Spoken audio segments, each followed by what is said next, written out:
Hi, I'm Mike Gilliam, and welcome to the first of 4 CUNY TV specials on climate change, food production in a changing world. Now, we're at the East New York Farms in Brooklyn, where we're focusing on how climate-related issues are hitting us in our wallets, our pantries, and wreaking havoc on our planet.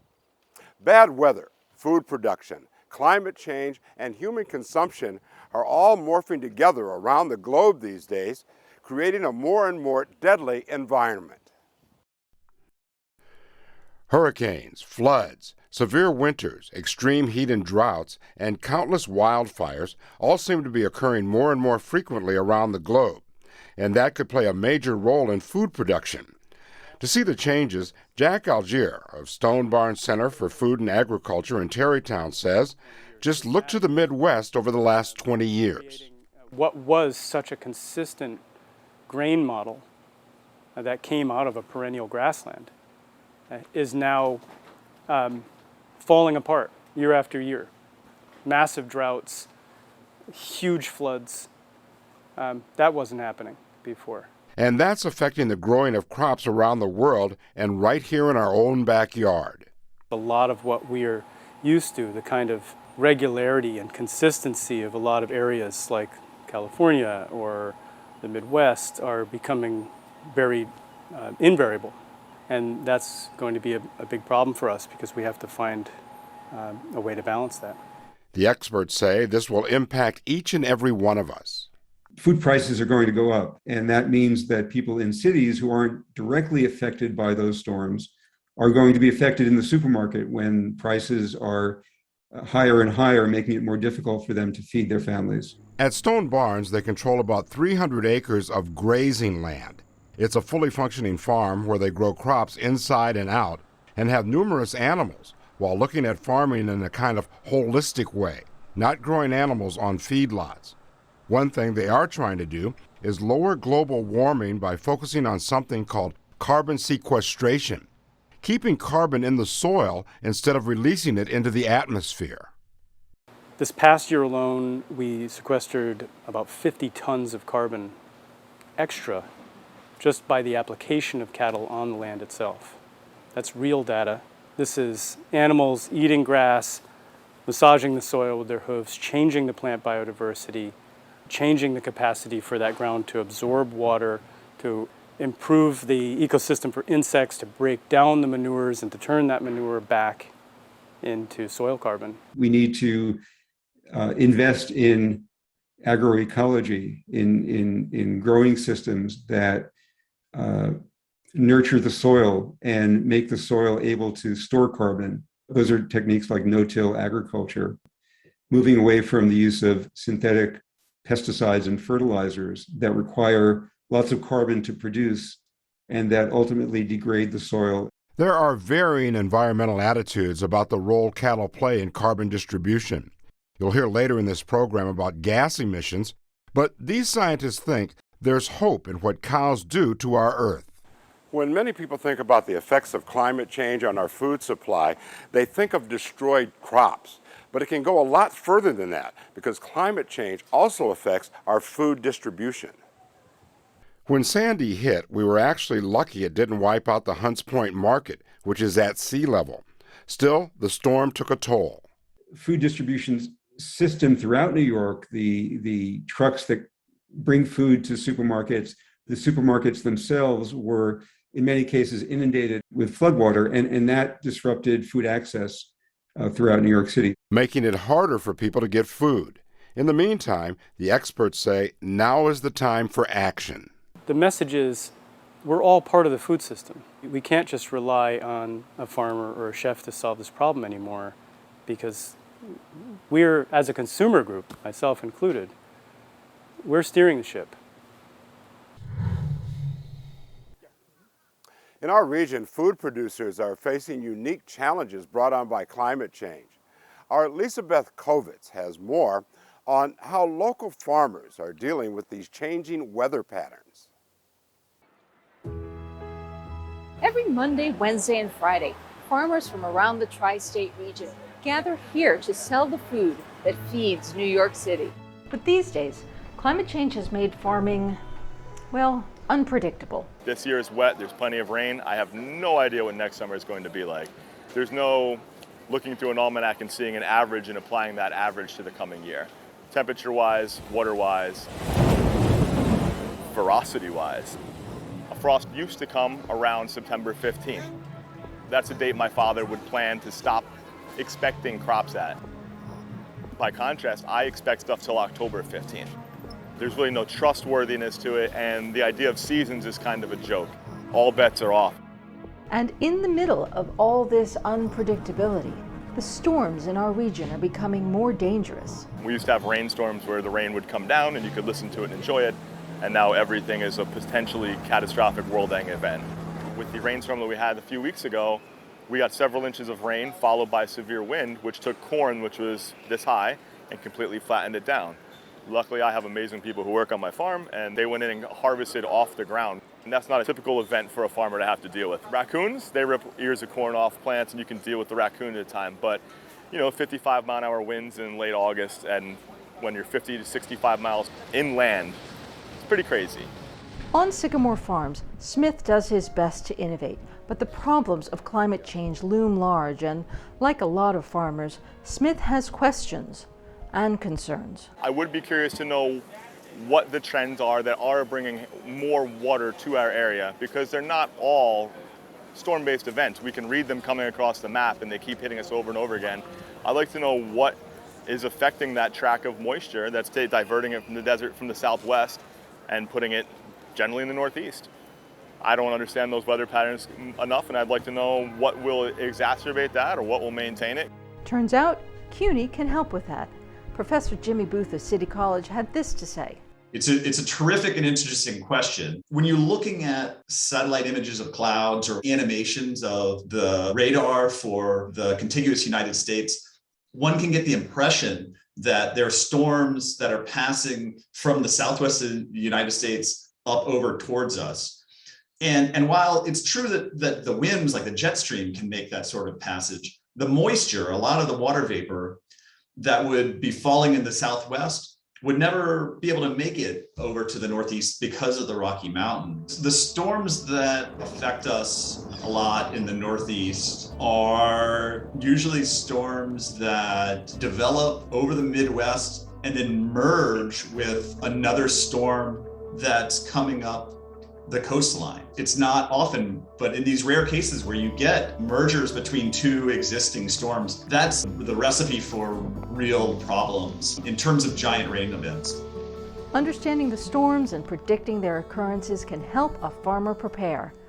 But even so, My fears of climate change is that we can't really invent ourselves out of this. One of the great things about growing up in the 80s was the idea that, we're all brilliant and we'll figure this out. It's not that big a deal. But you really can't invent yourself out of this at this point. And maybe if we could have, we're 20 or 30 years too late. This has been Lisa Beth Kovets for CUNY TV. The effects of climate change aren't just being felt on land and are affecting more than just people.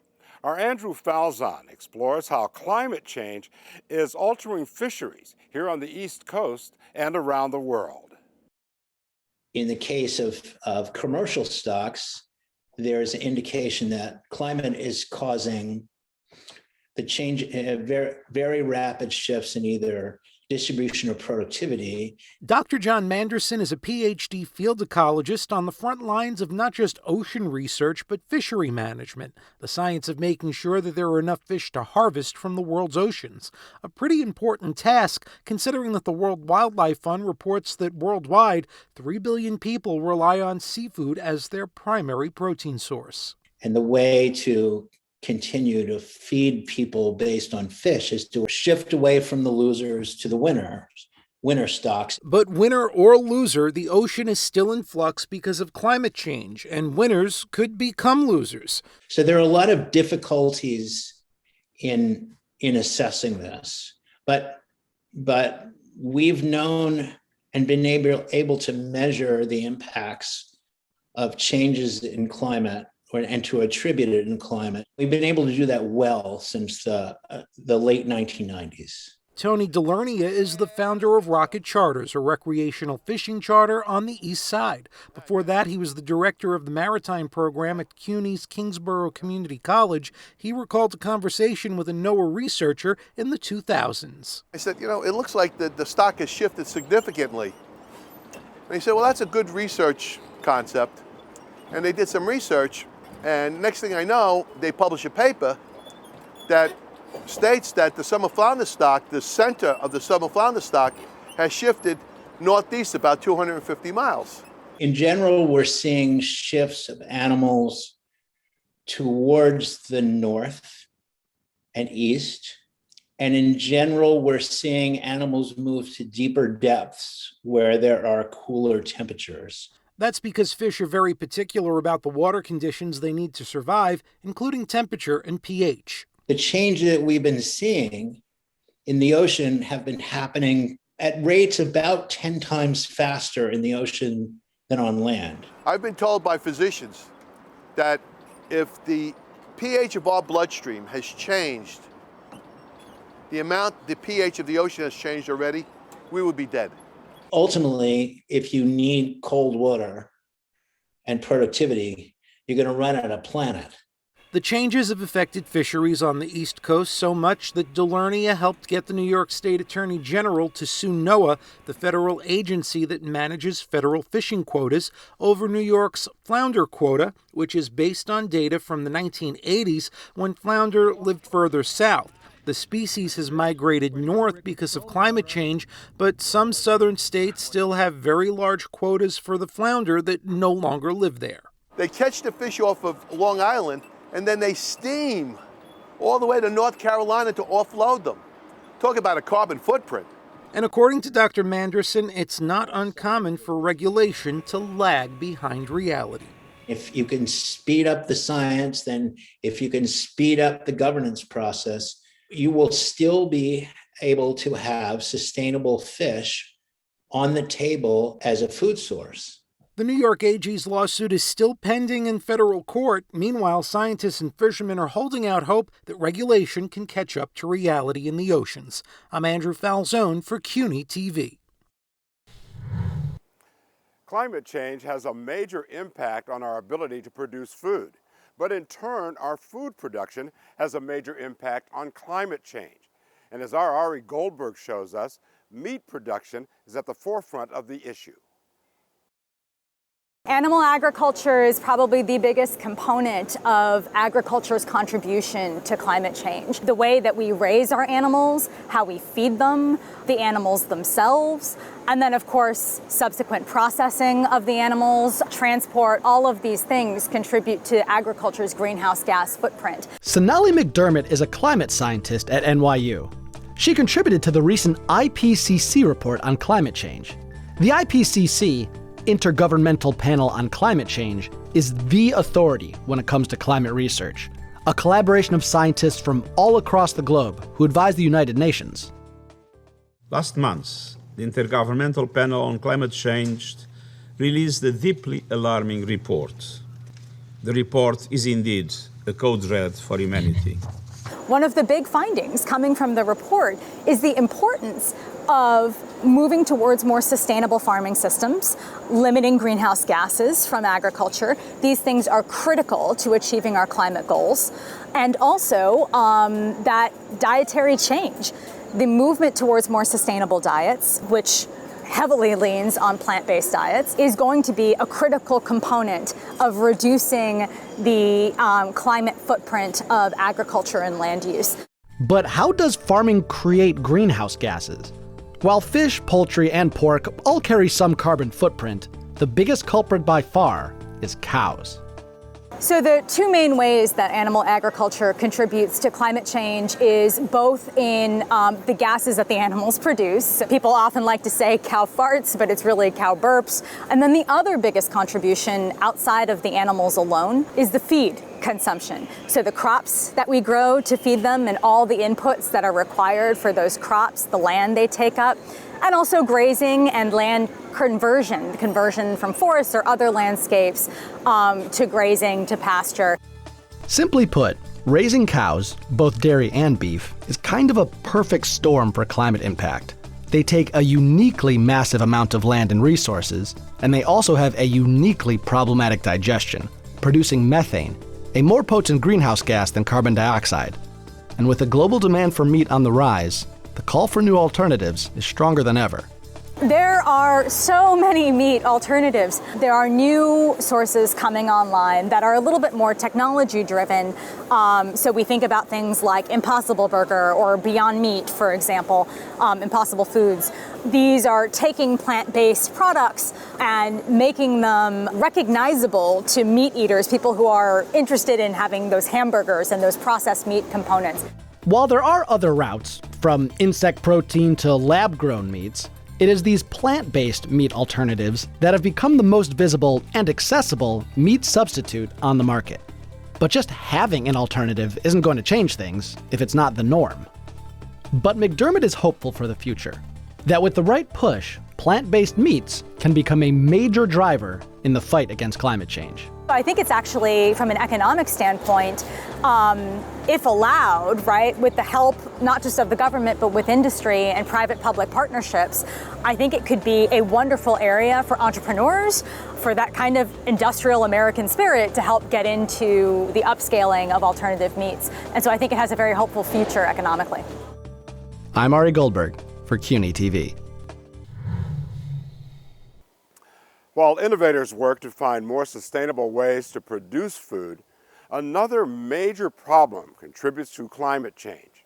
Susan Junn has more on the enormous issue of food waste in the U.S. and its negative impact on the environment. Whether it's overstocked shelves, imperfect produce, expired labels, or trashed leftovers, food waste happens on a massive scale across the U.S. About 40% of food produced is never eaten. The equivalent of feeding 164 million Americans every day. Hard numbers to swallow when 42 million Americans grapple with food insecurity. While the humanitarian impact of food waste is apparent, the environmental impact is just as dire. Many people don't know that agriculture is one of the biggest users of energy, land, fresh water, all of that. And while that waste depletes valuable resources, it also directly contributes to greenhouse gas emissions. So in a landfill that is void of any sort of oxygen, food waste sits there and releases these gases into the atmosphere and doesn't turn into anything that's nutrient dense. In fact, according to a UN report, the total carbon pollution from food waste worldwide is about the same as global emissions from vehicles. And along with the environmental impacts, the cost implications are astronomical, having a direct impact on everyone's wallet. The average consumer at home wastes something like 238 pounds of food annually, which is like you or I throwing away $1,200. Efforts to reduce all this waste are fought at every level and stage of the supply chain, starting from the farm where 20% of produce gets thrown away because it isn't visually perfect, although perfectly fine in quality. Activists work to transform food perceptions, while innovative businesses sell the ugly produce that would otherwise go to waste. Another promising approach to combat surplus waste is upcycling, which takes unused food and turns it into valuable ingredients for other products. Of the 40% of food that's wasted, quite a lot of that, actually about another 40% of that, comes from people in their homes. In response, the Natural Resources Defense Council, NRDC, set up the Save the Food program, which helps consumers understand and tackle food waste at home.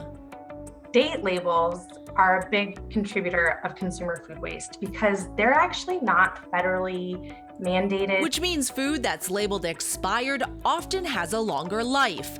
Using your sense of smell and taste is the best way to judge whether food is still edible. Even sour scraps can be salvaged by using creative recipes. And once it's truly trash, don't trash it. Instead, compost. It can actually break down into nutrients and then revitalize the soil, and then actually in some cases pull down carbon from our atmosphere. At the public level, the NRDC is working with cities to partner with restaurants to create dishes with food that would otherwise go to waste, manage inventory to avoid overstocking, connect with composting partners, and donate to food rescue charities so excess food goes to feed those in need. It really takes more cohesive effort. Education is also key. The Hunter College Food Policy Center just launched a food policy course that addresses the wide-ranging impacts of food waste. For more on how you can save food and the environment, visit savethefood.com and nycfoodpolicy.org. For CUNY TV, I'm Susan Junn. And people are battling climate change from the ground up. Our Caroline Riddell shows us how local neighborhoods are making a difference from community gardens to hydroponic farms. Nestled in the South Bronx, an oasis of green bursting with fresh produce. We have kale, we have collards, we have tomatoes, we have peppers, we have some squash going. We have chickens and they lay lots of eggs. Brook Park is one of the city's many community gardens, once a concrete heap, now an environmental treasure that feeds local families. Even rodents are handled naturally. Raymond Figueroa heads the New York City Community Garden Coalition.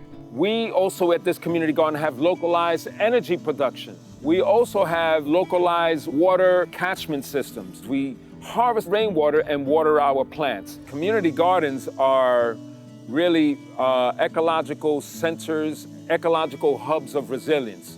Alexis Andaman, a senior attorney with Earth Justice, says community gardens are a vital part of battling climate change. Because of a phenomenon known as the urban heat island effect, densely urban areas tend to be much hotter than surrounding areas. Community gardens help to counteract that effect because they provide shade, and through a process known as evapotranspiration, water travels from a plant's roots to its leaves and evaporates and gives off a cooling effect. Because community gardens and development projects can end up as competing priorities, Earth Justice is petitioning the city to secure additional protections. The Parks Department told us they're reviewing the recommendations. In the meantime, community garden advocates say climate change and extreme weather have made these spaces more critical than ever. Because gardens tend to have pervious paving, they have soil, water can travel into the soil in gardens instead of flooding on city streets. Beyond the environmental benefits, the ability to grow fresh food can have a huge impact on communities, especially those struggling with poverty, hunger, and a lack of high-quality nutrition. What we're really focused on as community farmers is really getting very, very freshly harvested nutritious food into the families. On the west side of Manhattan, a similar goal, a different approach. We grow a lot of leafy greens. This is not your typical high school cafeteria. At the Martin Luther King Jr. Educational Campus, students can see their food as it grows. A hydroponic farm sits right inside, built as part of a program through Teens for Food Justice. Catherine Saul is the CEO and co-founder. So this farm can generate just shy of 10,000 pounds of produce per year, which is a huge amount of produce to be growing in a school. Hydroponic farming is very efficient in terms of its savings of water. We use about 10% of the amount of water that you would need to grow a single plant. Teens for Food Justice will have hydroponic farms at 5 New York City campuses serving 18 schools this fall. The mission to nourish minds, bodies, and communities, teaching teens to build and run hydroponic systems that grow fresh, local produce for neighborhoods that need it. Historically, communities of color have been deprived the opportunity to receive quality produce. What sustainable agriculture like this allows for are for those communities to actually grow that food themselves. So how does a hydroponic system work?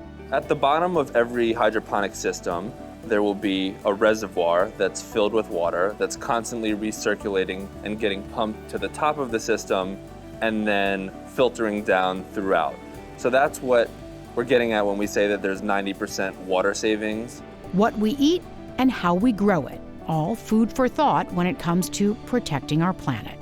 I'm Carol Ann Riddell for CUNY TV. So there's plenty for all of us to do in our everyday lives to combat climate change. I was reading that if everyone just went meatless one day a week, we could save a huge amount of water and also lower the global temperature. Please join us in January when we look at the effects of climate change in New York City. We'll look at the impact of more frequent heavy rain and rising sea levels on our coastal communities and the implications for our health. For CUNY TV, I'm Mike Gilliam. Thanks for joining us, and we'll see you next time.